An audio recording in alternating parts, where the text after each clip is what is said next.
Hello friends, welcome back to our new video. और आज का हमारा वीडियो होने वाला है इमरजेंसी प्रोविज़न के बारे में। ठीक है, इमरजेंसी प्रोविज़न के बारे में आपको बताऊंगा। उससे पहले मैं आपसे एक बात शेयर कर लेता हूं कि जो भी एनडीए, सीडीएस, सीएपीएफ या कोई भी यूपीएससी एग्जाम दे रहे हैं और उनको अच्छा कंटेंट एंड डीपली कंटेंट अगर आपको चाहिए तो इस चैनल को सब्सक्राइब कर लीजिए, क्योंकि आपके लिए मैं अच्छे से अच्छा कंटेंट लेकर आता रहता हूँ। ठीक है, तो वीडियो सब्सक्राइब करिए, लाइक शेयर करिए और अपने दोस्तों के साथ भी शेयर करिए, सो दैट इन फ्यूचर अगर कोई भी नया वीडियो आता है तो आपको उसका नोटिफिकेशन मिल जाए। ठीक है, तो चलिए वीडियो शुरू करते हैं। अब वीडियो शुरू करने से पहले मैं आपको बता देता हूँ कि इमरजेंसी प्रोविज़न की अगर हम यहाँ पर बात कर रहे हैं तो तीन तरह की इमरजेंसी होती हैं। पहली इमरजेंसी आती है नेशनल इमरजेंसी, दूसरी स्टेट इमरजेंसी एंड तीसरी फाइनेंशियल इमरजेंसी। ठीक है, अब ये इमरजेंसी कौन से आर्टिकल में आती है? ये आती है पार्ट 18 आर्टिकल 352 टू 360। ठीक है, इन आर्टिकल्स के बीच में ये इमरजेंसी प्रोविज़न आता है पार्ट 18 में। ठीक है, और ये जो हमने इमरजेंसी प्रोविज़न का जो मॉडल लिया है, ये कहाँ से लिया है? हमने जर्मनी के कॉन्स्टिट्यूशन से लिया है। ठीक है, अब बात करते हैं अंडर आर्टिकल 352 में नेशनल इमरजेंसी आती है। अब ये इमरजेंसीज क्यों इम्पोज की जाती हैं, मतलब ये कब आई हैं और क्यों इम्पोज करी गई हैं? देखो, काफ़ी सारी सिचुएशंस होती हैं जब इमरजेंसी इंप्लीमेंट की जाती है। सबसे पहले इमरजेंसी होती है ग्राउंड वॉर, यानी कि कहीं पर भी कोई भी वॉर की सिचुएशन अगर क्रिएट होती है। एक्सटर्नल एग्रेशन, यानी अगर इंटरनेशनल लेवल पे किसी भी हमें अदर देश से, जैसे पाकिस्तान से या चाइना से, कहीं से भी हमारे कोई वॉर क्रिएट होता है, कोई ऐसी सिचुएशन क्रिएट होती है। ठीक है, एक्सटर्नल एग्रेशन होता है। थर्ड आता है आर्म्ड रेवेलियन। ठीक है, ये इंटरनल एग्रेशन था।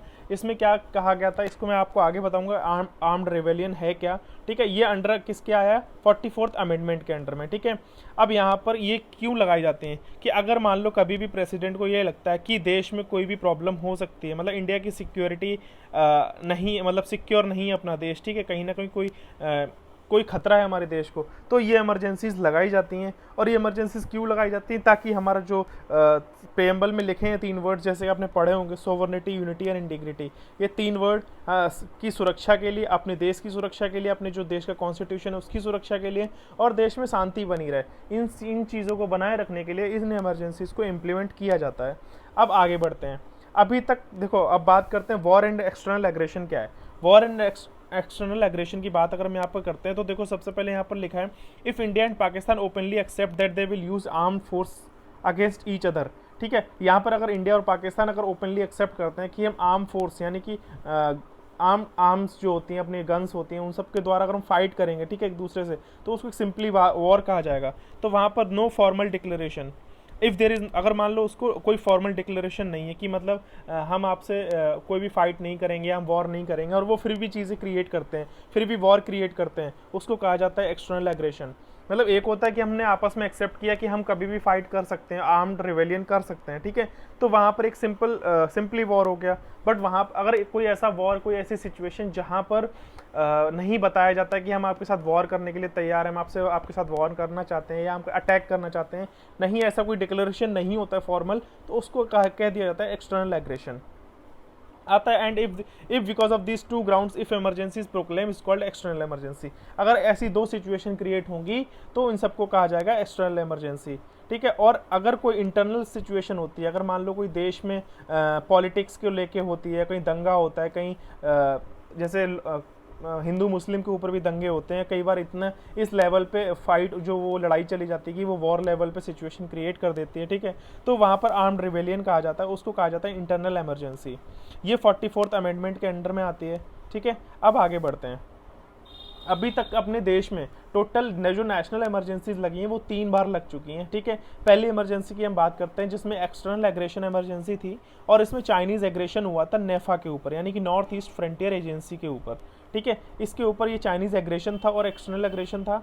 अब ये क्यों हुआ था? चाइना ने क्या किया था? चाइना ने अटैक किया था इंडिया के ऊपर 1962 में। ठीक है, 1962 में, और ये जो एंड हुआ था 1968 में हुआ था।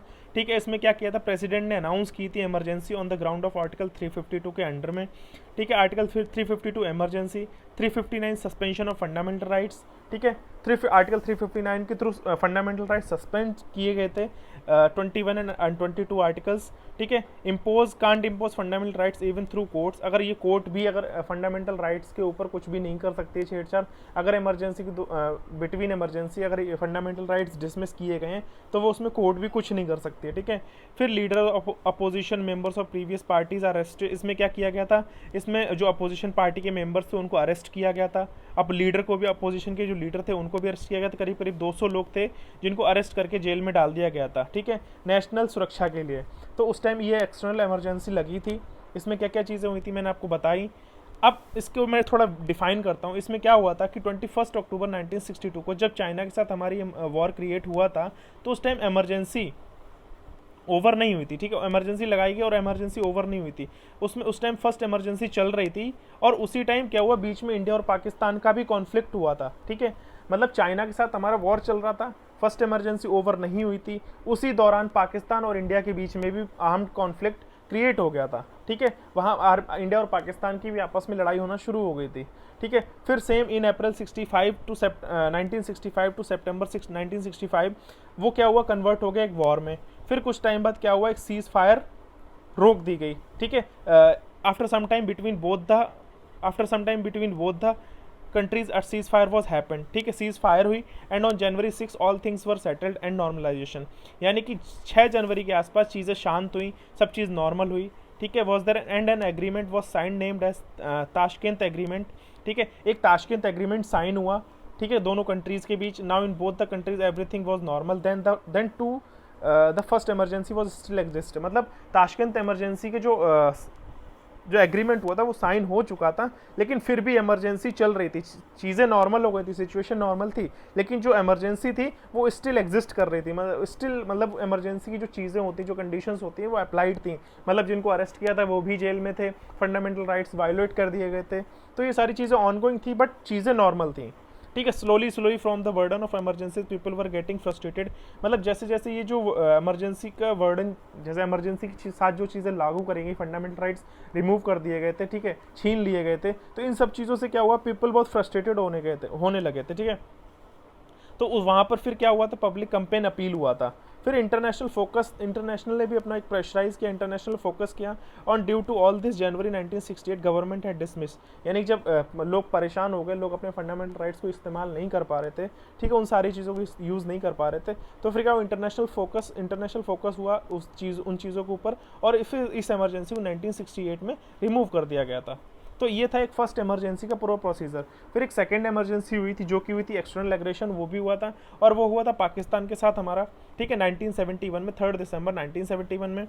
इसमें काफ़ी सारे जो फैक्ट थे, यानी कि जो इम्पोज किया गया था India and Pakistan arm forces के बीच में हुआ था, और इसमें कॉफ़ी पोसा एक्ट के ऊपर हुआ था। Government defence of India rule has adopted. फिर इसमें क्या क्या चीज़ें करी गई थी, इसमें इनकाउंटर भी किए गए थे, कस्टोडियल डेथ भी की थी, यानी अरेस्ट करके मार दिया गया था, और कई सारे लोग अरेस्ट भी हुए थे, ठीक है। These 3 acts was made of for the prevention of detention after emergency. Because of these 3 acts centre have many powers and they misuse of that power, because of that this.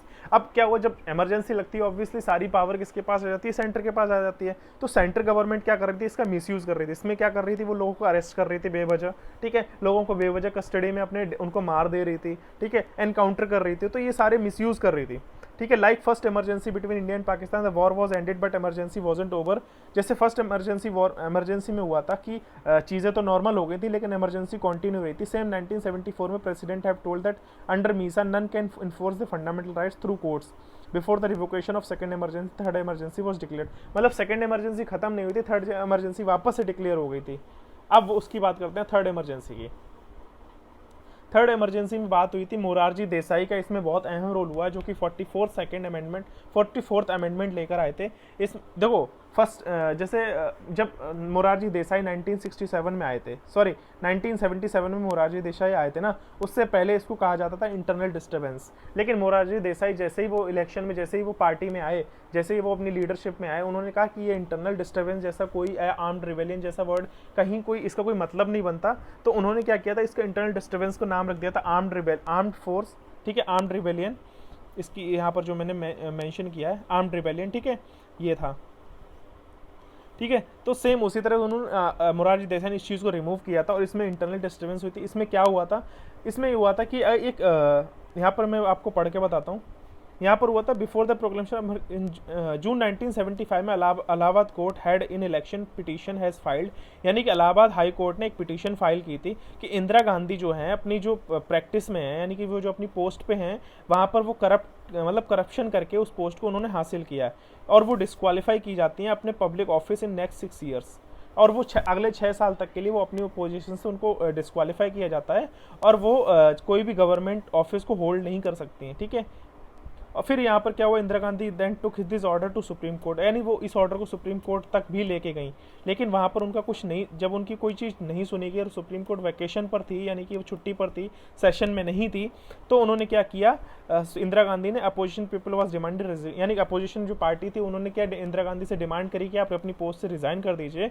और वहाँ पर इंदिरा गांधी को वो चीज़ नहीं मतलब हजम नहीं हुई कि उनको उनकी पोस्ट से हटाया जा रहा है, उनकी पोस्ट छीनी जा रही है, तो उन्होंने वहाँ पर इमरजेंसी लागू कर दी थी on 25 June 1975 night without the consent of the council of minister, मतलब बिना किसी काउंसिल ऑफ मिनिस्टर की किसी की भी परमिशन के बगैर, मतलब ना ही काउंसिल ऑफ मिनिस्टर, ना ही प्रेसिडेंट, ना ही सुप्रीम कोर्ट, किसी से भी उन्होंने कोई परमिशन नहीं ली।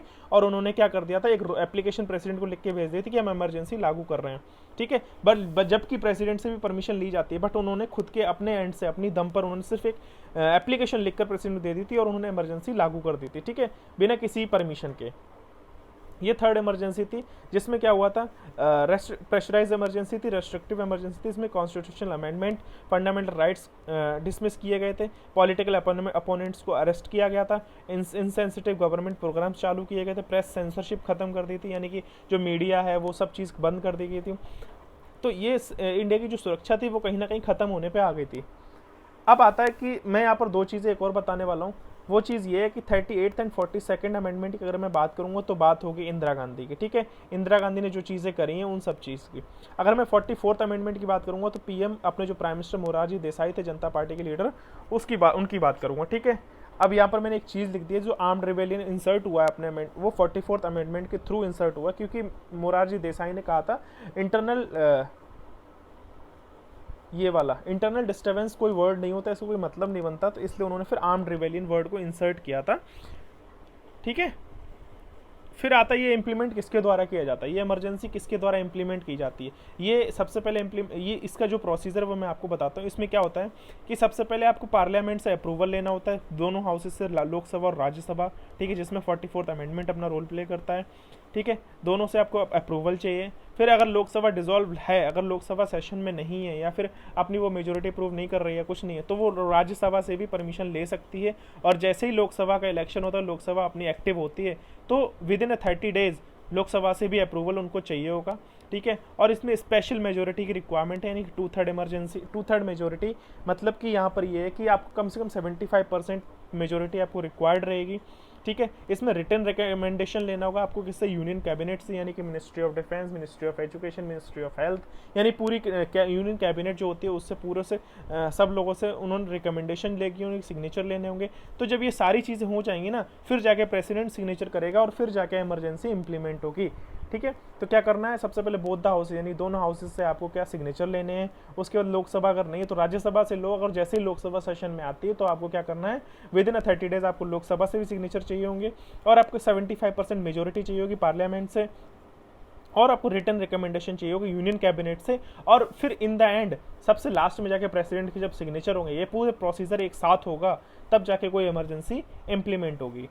अब नेशनल इमरजेंसी में पावर्स क्या क्या होती है, नेशनल इमरजेंसी में पावर होती है कि देखो, सबसे पहले सेंट्रल गवर्नमेंट होती है, उसके पास सारी पावर आ जाती है, वो स्टेट गवर्नमेंट और सेंट्रल गवर्नमेंट दोनों को लीड करती है, दोनों को रोल प्ले एक साथ वो सेंट्रल गवर्नमेंट ही करती है, ठीक है। स्टेट गवर्नमेंट सस्पेंड नहीं की जाती है, स्टेट गवर्नमेंट अपना जो होती है इलेक्टेड होती है, तो वो अपनी सीट्स पर रहती है, अपनी पोजीशन पर रहती है, लेकिन उसको लीड कौन करता है, सेंट्रल गवर्नमेंट करती है।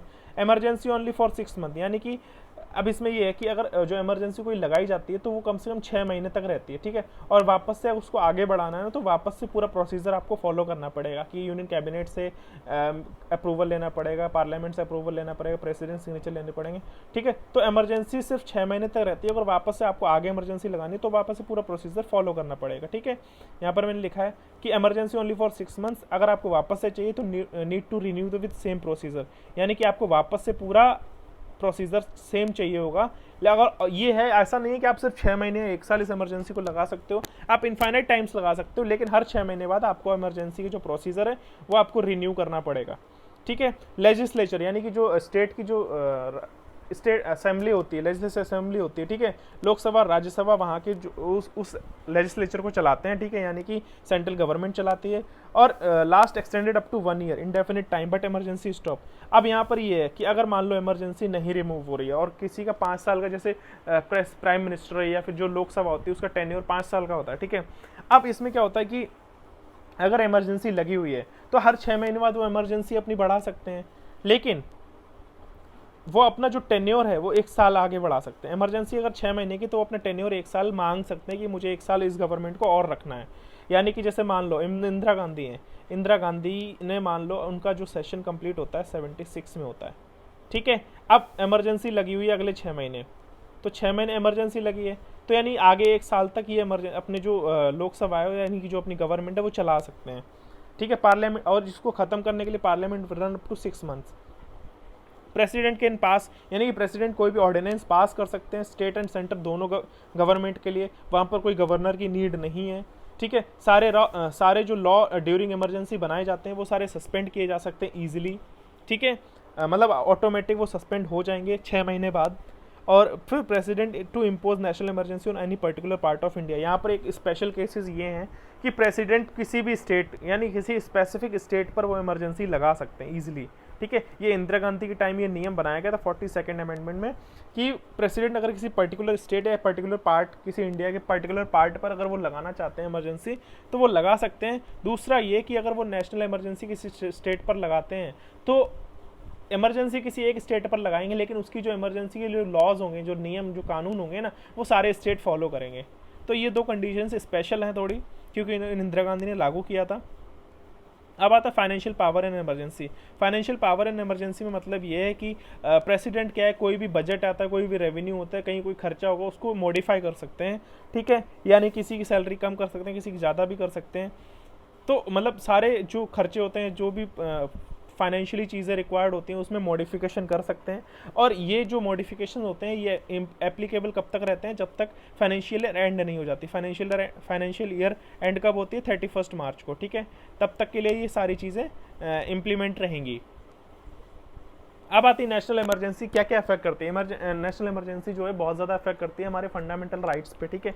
इसमें फंडामेंटल राइट्स कौन कौन से आते हैं, आर्टिकल आते हैं 358 एंड 359 फंडामेंटल राइट्स, ठीक है। अब आर्टिकल 358 में क्या क्या आता है, सस्पेंशन ऑफ आर्टिकल 19, यानी कि आर्टिकल 19 में जो भी फंडामेंटल राइट्स हैं वो सस्पेंड कर दिए जाएंगे। फ्रीडम ऑफ एक्सप्रेशन, एक्सप्रेशन का मतलब कि आप कुछ भी एक्सप्रेस नहीं कर सकते हो, यानी कि कोई भी स्पीच, कोई भी आप कहीं पर भी जाके कुछ भी नहीं बोल सकते हो।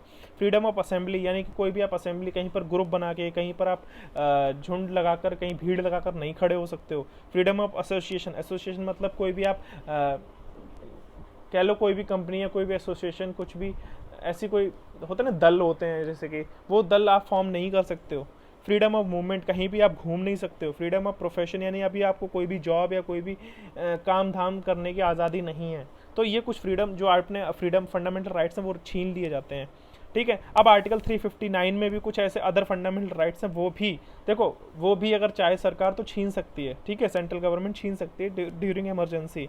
लेकिन उसमें स्पेसिफिक क्या होगा, प्रेसिडेंट के सिग्नेचर चाहिए होंगे, पार्लियामेंट का अप्रूवल चाहिए होगा, तब जाके आप फंडामेंटल राइट छीन सकते हो। लेकिन कुछ आर्टिकल ऐसे हैं कि कुछ भी हो जाए, एनी कंडीशन, आप वो फंडामेंटल राइट्स नहीं छीन सकते हो, जो कि आते हैं आर्टिकल 20 एंड आर्टिकल 21, जो कि 44th अमेंडमेंट के अंडर में आते हैं। अब आर्टिकल 20, 21 क्या है। आर्टिकल 20 की बात की जाती है protection in respect of conviction for offence, मतलब कि यहाँ पर यह है कि किसी की भी आज़ादी, किसी की भी आप बोलने की आज़ादी, मतलब बिना, पहली चीज़ तो ये कि बिना किसी जुर्म के आप किसी को सज़ा नहीं दे सकते हो, ठीक है।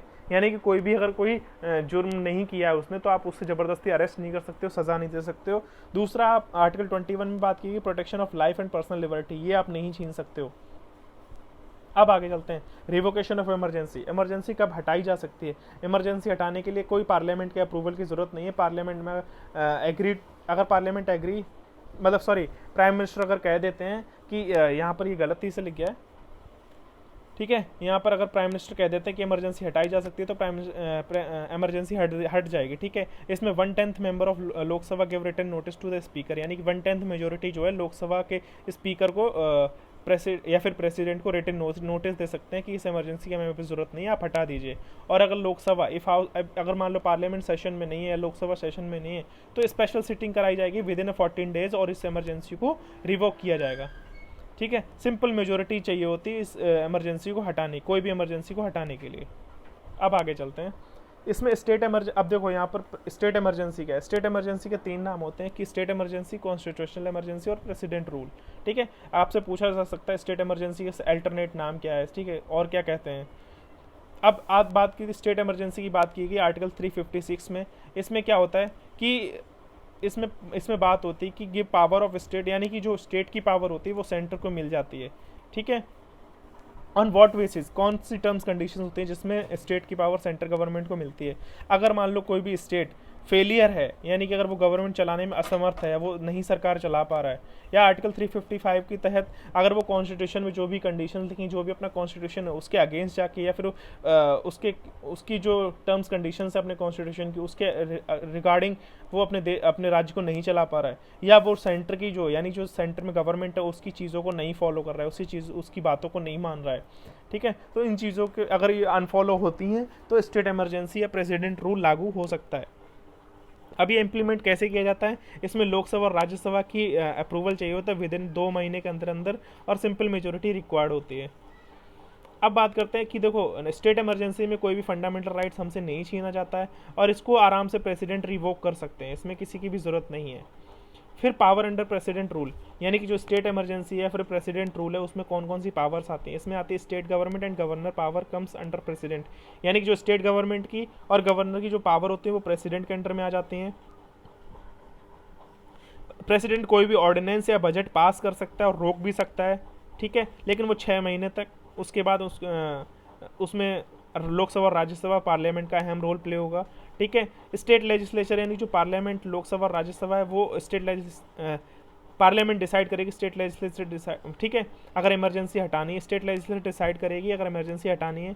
ठीक है, वो चीफ मिनिस्टर और काउंसिल ऑफ मिनिस्टर को डिसमिस कर सकती है, सस्पेंड कर सकती है स्टेट असेंबली को, स्टेट इमरजेंसी वो लगा सकती है मोर देन 1 स्टेट में, और on the name of president, governor और अपॉइंटेड पर्सन।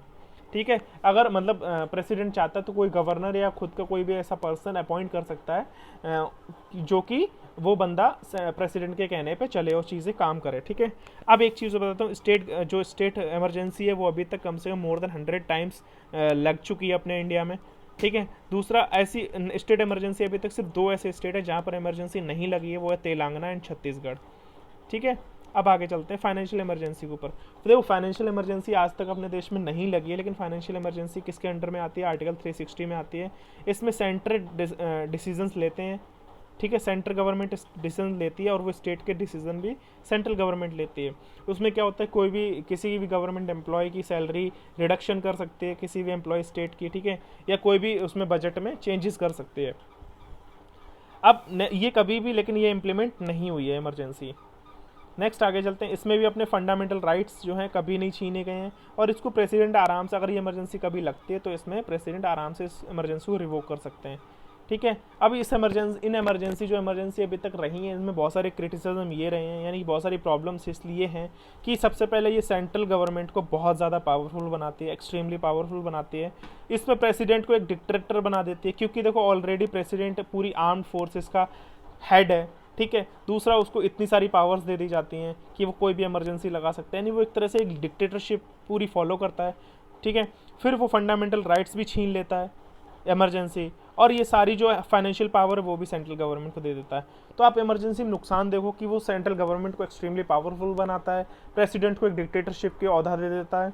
ठीक है, फंडामेंटल राइट्स छीन लिए जाते हैं, फाइनेंशियल पावर होती है वो भी सेंट्रल गवर्नमेंट के हाथ में चली जाती है। इसलिए इस इमरजेंसीज को क्रिटिसाइज भी बहुत किया गया है।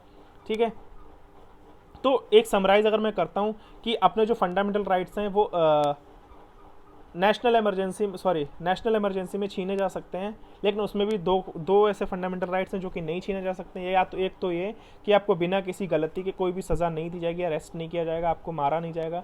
दूसरा ये आपकी जो लिबर्टी, जो आपकी आज़ादी है खाने की, जीने की, सांस लेने की, इन सब चीज़ों को नहीं छीना जाएगा। ठीक है, तो फंडामेंटल राइट्स नेशनल इमरजेंसी में छीने जा सकते हैं, बट फाइनेंशियल इमरजेंसी और स्टेट इमरजेंसी में नहीं छीने जा सकते हैं। और स्टेट इमरजेंसी और फाइनेंशियल इमरजेंसी में इन इमरजेंसीज को प्रेसिडेंट इजीली रिवोक कर सकते हैं, बट नेशनल इमरजेंसी के लिए उनको अप्रूवल चाहिए होगा किसका, लोकसभा और राज्यसभा का, और प्राइम मिनिस्टर भी कह सकते हैं, लेकिन उतनी मेजोरिटी नहीं चाहिए होती है। तो यही था अपना नेशनल इमरजेंसी में कि कौन कौन सी इमरजेंसीज कब कब आई हैं, क्या क्या पावर्स होती हैं, इनको रिवोक कौन कर सकता है, इम्प्लीमेंट कैसे किए जाती हैं, ये सारी चीज़ें मैंने आपको बता दी हैं। अब मिलते हैं नेक्स्ट वीडियो में। और दूसरा हाँ गाइज़ कि इस वीडियो के एंड में मैंने आपको एमसीक्यू प्रोवाइड किए हैं, तो आप इस वीडियो को पूरा देखिएगा, उसके बाद इन एमसीक्यू को फॉलो करिए, सॉल्व करिए, ट्राई करिए, प्रैक्टिस करिए, और अगर कुछ नहीं आता तो आप कमेंट बॉक्स में पूछ सकते हो। मिलते हैं नेक्स्ट वीडियो में। Thank you and have a good day, bye bye.